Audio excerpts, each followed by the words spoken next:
Who's the real bomb pro, Cometus? Who is it? Boom! Say my name. Say my name!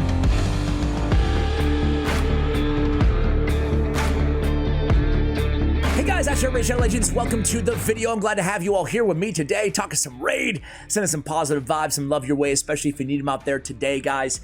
Oh, it's gonna be a good one. I just made a video yesterday, I think, talking about the new ever-evolving meta inside Raid Shadow Legends. It's an exciting time in Raid, and a lot of it is because of the bombers, the rise of bombers. We talked about Lord Shazar. We talked about, heck, we even talked about War Mother in that video. But I mentioned that one of my favorites, especially if you don't have Cometus, who, by the way, is an absolute monster, one of the best champions in the game, is Gnishak, right? Gnishak isn't far behind, and a lot of people just don't realize it yet. I got this rat, this gnawing, key-eating. He's exceptionally good.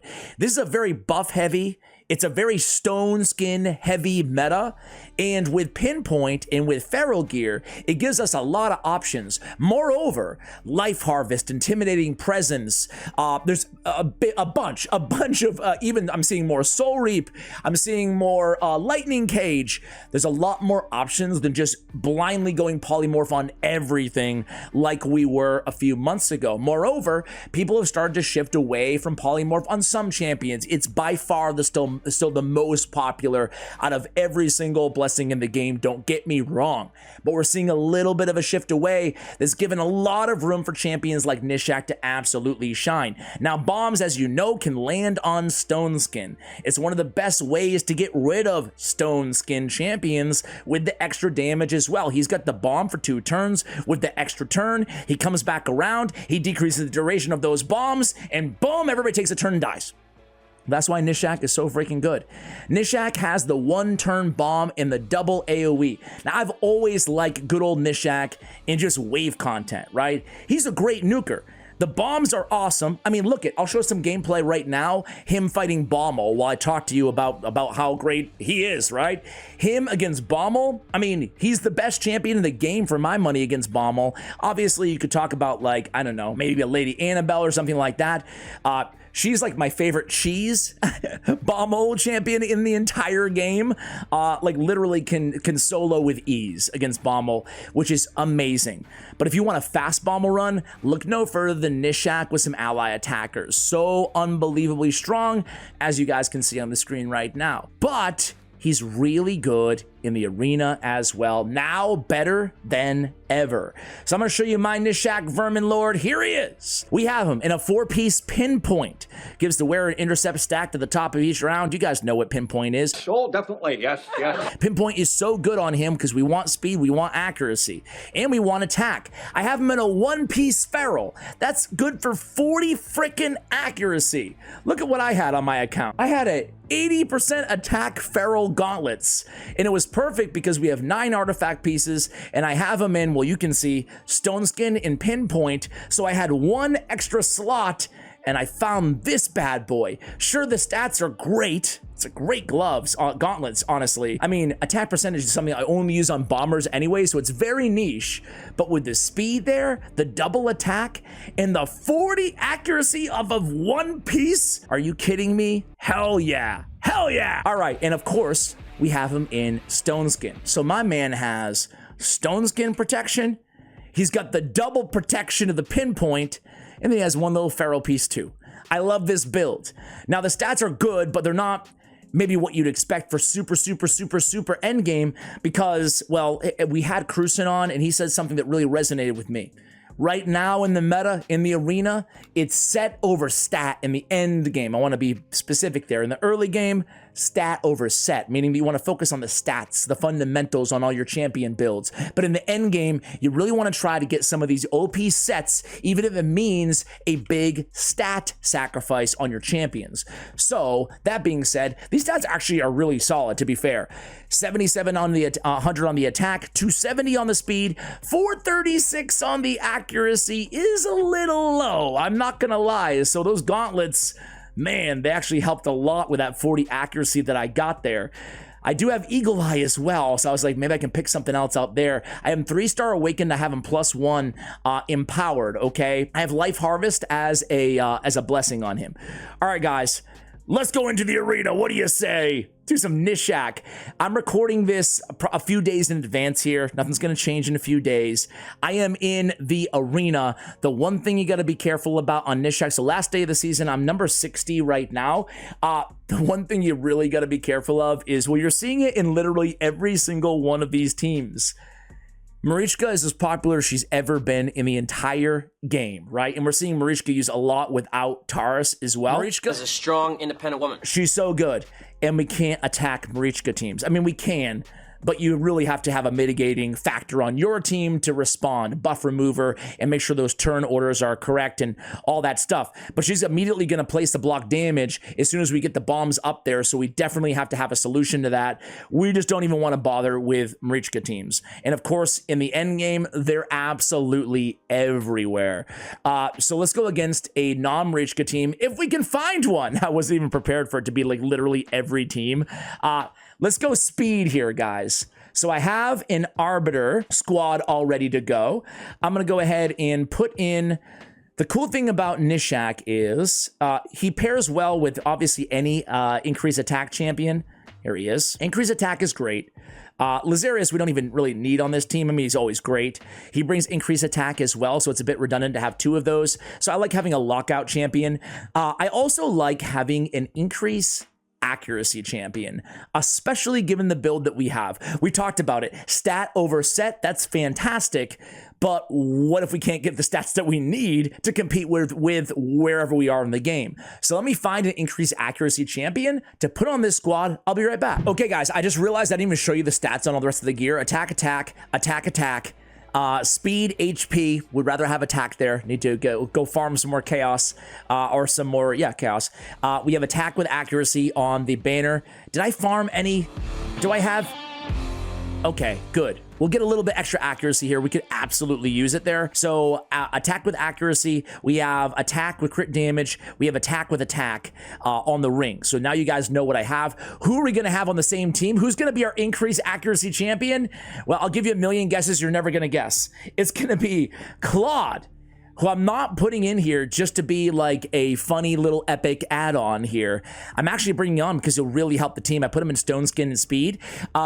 He has increased speed and increased accuracy on the same ability. We're running an Arbiter team. What does Arbiter have? Turn meter boost, increased attack. What doesn't she have? Increased speed. So now we have that from Klodd, which I absolutely love. So he actually fits in this team perfectly. Okay, guys, here we go in the arena. So I have my team all ready to go. I got Klodd, Beast Feeder in there with the increased speed, with the increased accuracy, as I just showed you guys.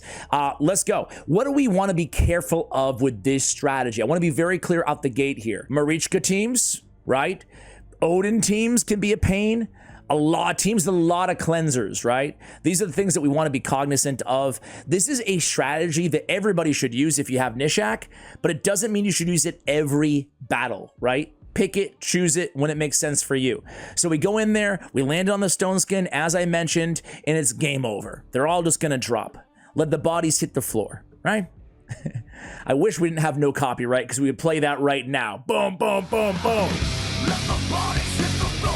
Let the bodies hit the floor. And it's already over. We can put it on full auto. Against teams like this, that even with a cleanser, as long as you're confident that you have a way to deal with them, you're going to be A-okay, right? Super strong strategy. You can melt very, very good teams. Speaking of very, very good teams, try to melt this team, right? Again, I'm staying away from Marichka, though. Staying away. Teams with a bunch of Spirit Affinity champions, if you have Gnishak, be cognizant, is probably not going to work, right? Weak hits are a thing. Probably not going to land your bombs. Probably not going to be a good scenario. All right, so Siffy goes, no worries. We got a Marius with Stone Skin. We did get sheeped, but we do have bombs. But it is a 2-turn bomb, and they have a cleanser on the team. So that is also the downside. Can still get sheeped, right? No Feral, unfortunately. I have that 1 piece on him, but 1 piece is not going to be enough. So we take an L there, unfortunately. I kind of want that battle back and see if I can get a little bit better RNG. I don't know. I'm going to go back in there. If I wasn't sheeped, I would have won. But that's something that we all say all the time, right? All right, here we go. Go in. Little high risk, high reward. Got to be careful of those polymorphs, of course, still. Feral could be the solution to that, but again, I don't know many people who have enough feral to be able to go in there. Now we finish the job.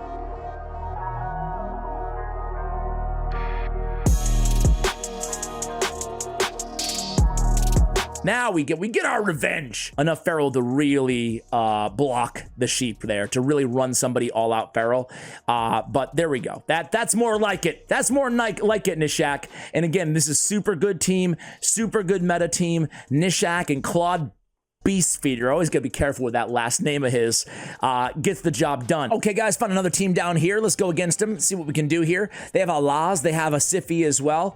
Gotta just make sure we can get in there and, yeah, before Siffy goes and gets that block debust on everybody. All right, Gnishak, come on, buddy. Come on. All right, let's just end it. Stone skin, stone skin, stone skin. No big deal. No big deal. No big deal. Let's go in with the A2. Come on now. Come on now. There we go. Decrease the duration, and let's let the bodies hit the floor again. Huh? There's something very fun about seeing everybody die to stone skin, huh? Or to bomb, isn't it? Is it just me? Just watching them drop like that? And look at that. He's not even built with 100% crit rate, but he actually did pretty good damage there too. Okay, guys, I want to try a Gnishak versus a Comitus. Comitus? Comitus? Tomato, tomato, eh? All right, let's do this.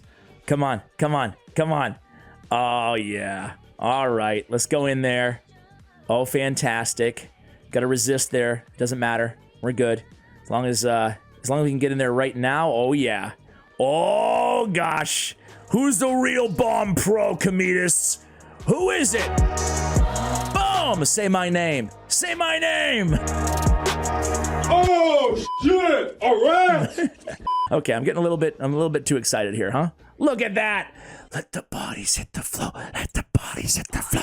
Let the bodies hit the flow. Let the bodies hit the flow. All right, guys, before I let you guys go, I'm going to run him his attack in all battles. He has that on the Aura too, through a Doom Tower hard floor, just to check his DPS here on this squad. I've got Ninja on there. I've got Armons on the squad. But Gnishak, man, he's our man, right? Armons and Ninja will keep everybody perma-stunned or whatever, and Gnishak will just explode absolutely everybody. This dude is an insanely underrated wave clear DPS extraordinaire, and he's not even with 100% crit rate.